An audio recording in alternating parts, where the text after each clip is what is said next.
Make sure you check out our new sponsor, the Health Blaze. All the information is in the description. Use the promo code above. Goodfella1 Boxing at 18% off of all their natural products from deodorant, pomade, toothpaste, and much, much more. And they have additional discounts on their website as well. That's thehealthblaze.com. Starting December 20th. That promo code is good for 18% off. We go. Okay, man, we back. Goodfella Sports TV. I told you on the reaction video we was going to talk about this. And Jose Ramirez is getting ready to duck Regis Prograis, man. Welcome back, Goodfella Sports TV. I had to hop right back on the horn and drop this video. And I'm going to tell you guys how and why. Most Mexican fans or fans of Ramirez act like they don't understand why. But before we do, make sure you hit that subscribe button, bell icon button, won't miss another video. And don't forget to check out our sponsor, The Health Blaze, at thehealthblaze.com. Promo code Goodfella1 Boxing. Get you 18% off their all-natural products, lotions, soaps, foot soaks, bath bombs, toothpaste, deodorant, hair pomade, muscle relaxer rubs, and much, much more. All natural products, man. Go over to the Health Place and check them out. Website and promo code in the description. So after he got the win over Jose Zvezda, which was supposed to be, he said he beat all the tough contenders. I looked up, that dude was ranked number 14 in the WBC. Now, if we continue to go back to look, since winning the title, I don't believe Jose Ramirez had even beat a top 5 opponent in the WBC after he won his title, okay? He tried to fight Danny O'Connor. That didn't work out. He fought Antonio Orozco and Jose Zvezda pretty much. And, those guys I don't think was rated too high in the WBC. So pretty much he ain't nothing but a prospect with a title. And Antonio Orozco is no longer even in the top 15 of the WBC. Oh, he's number 9. He's number 9 after losing. But at the end of the day, he ain't fought a fucking soul, okay? He beat Mike Reed. He's a solid contender from DC. He destroyed him. He beat Amir Khan. Amir Khan was coming off getting knocked out, I believe, or maybe he had a fight between that, by Adrian Granados. But at the end of the day, Regis Prograis became his mandatory. It was supposed to go like this. Regis Prograis was supposed to fight Victor Postol. He pulled out, so he had to fight Ndongo. Amir Khan was supposed to fight Jose Ramirez, where Amir Khan didn't even deserve that rating because he just got knocked out by Granados. And it really should have been Granados in there, but, Granados was probably too tough for Ramirez. And the winners of the two bouts were supposed to go on and meet each other in title eliminators for the real title. But what happened was Don King and Bob Arum paid to the WBC. And if you pay the WBC will rule in your favor regardless if you got the power and the bread. And they ruled in favor to make it Amir Khan and Jose Ramirez for the title. So pretty much making Regis Prograis an interim title. So they ordered a purse bid and pretty much they worked out a deal where Regis Prograis, they don't feel like Ramirez was ready for Prograis, so they said basically that Regis Prograis, they gave him a fight date and a fight card in his hometown in New Orleans, and they gave him a whole date on regular ESPN, not ESPN Plus, ESPN2. He fought on ESPN, he got a fight date, and he came back and got another fight date. So basically, they gave him 2 fight dates, or was it 1 fight date on ESPN? I can't remember. I think it was 1 fight date on ESPN, and he took advantage of it. He got a fight date on ESPN. In exchange, they said they was going to wait to see if Jose Ramirez was going to be ready around the summertime.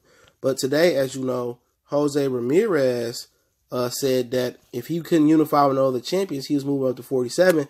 So he's going up to 147 because all the other title holders are tied up.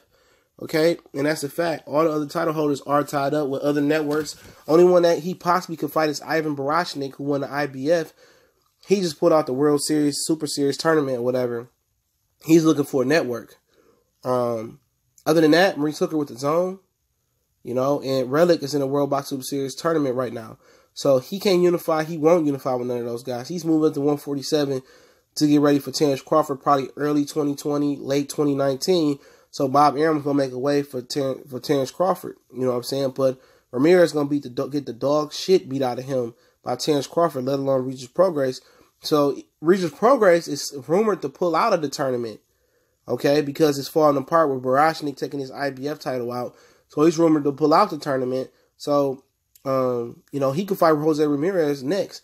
But it seems like Jose Ramirez may be hell-bent on jumping over to 147 and to get rid of Regis Prograis. But that means if he drops his belt at 140, Regis Prograis, he's the interim title. He's elevated to the 147 title. But the good news about it, a lot of people want to see Prograis versus Josh Taylor in the World Series Super Series tournament. But the good thing about it is Josh Taylor is a secondary mandatory, so he will be Regis Prograis mandatory when he come out. Now, Regis Prograis is in talks with, I heard the Zone might want to offer him a 7-figure deal. I just heard that was a rumor. So, I mean, he can go to the Zone, which I think would be career suicide because nobody would see him. He'd be really, really a forgotten fighter. But it's a Maurice Hooker fight over there. Or he could sign with ESPN and pretty much try to fight Terrence Crawford and try to fight Jose Ramirez when he go up to 47.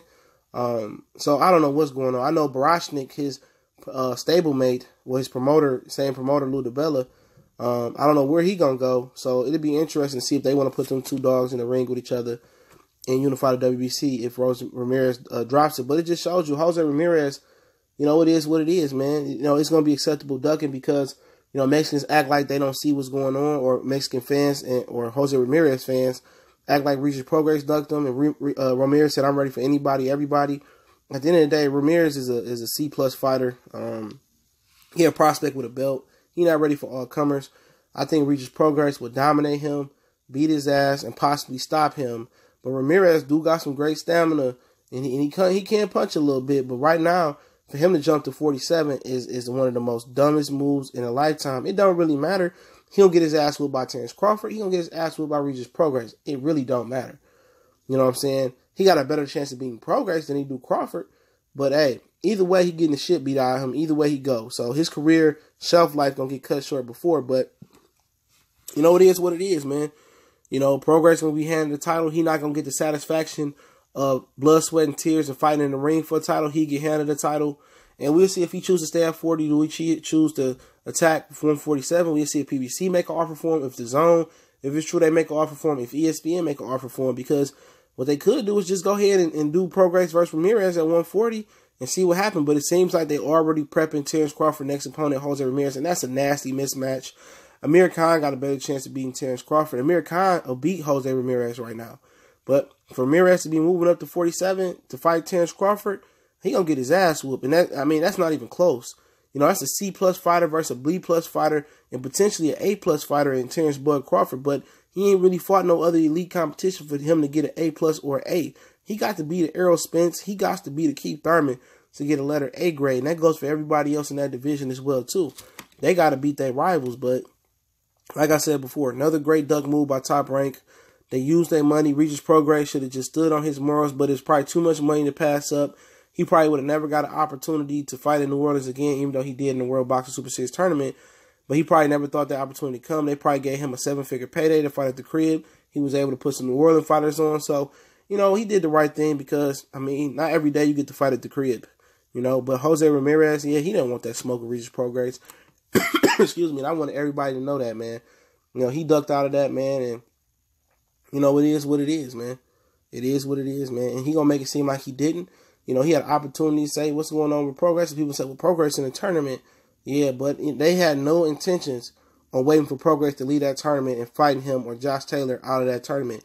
Their whole intention was to get him to 47 and serve him up to Terrence Crawford because they refused to bow down to PBC on their terms. They talking about him and Errol Spence as a 50-50 pay-per-view. Nah, man, at the end of the day, whoever got the most money for the fight, whoever can put up the most guaranteed money for the fighters, that's what network the fight should be on. We know Top Rank ain't putting up no money. They're not feeding no other fighters but their own. So we know that should be on PBC Showtime.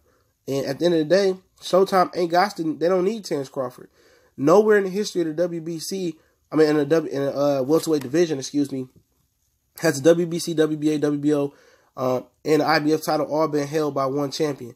Back in the day, you only needed the three, WBA, IBF, and WBC to be undisputed. So we never had a 4-title undisputed champion at welterweight. You know what I'm saying? So, you know, people need to understand that. It's probably not going to happen because Top Rank has no intentions on probably really putting Terrence Crawford in there with Errol Spence, Keith Thurman, or Sean Porter. That's why they're going to make it tough in negotiations.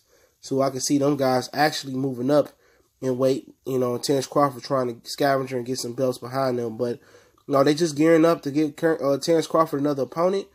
And Jose Ramirez, and we're not going to respect that as an opponent. He ain't that good, man. Jose Ramirez is not. He just struggled with a number 14 contender. What the fuck he going to do with the pound-for-pound best dude in a division, at, you know, Terrence Crawford at another division? You know, it is what it is. But Goodfellas Sports TV, I appreciate everybody for checking in. Don't forget to check out our sponsor, The Hellblaze, at thehellblaze.com. Promo code Goodfella1Box to get you 18% off their all-natural products, lotion, soaps, foot soaks, bath bombs, deodorant, toothpaste, hair pomade, the whole nine. Head over to thehellblaze.com and check them out. Website and promo code in the description. I'm on Facebook, Twitter. Got a Facebook group. You can reach out to me in an email or DM me on social media. All the information in the description as well. You want to make a donation to the channel, that link's there as well.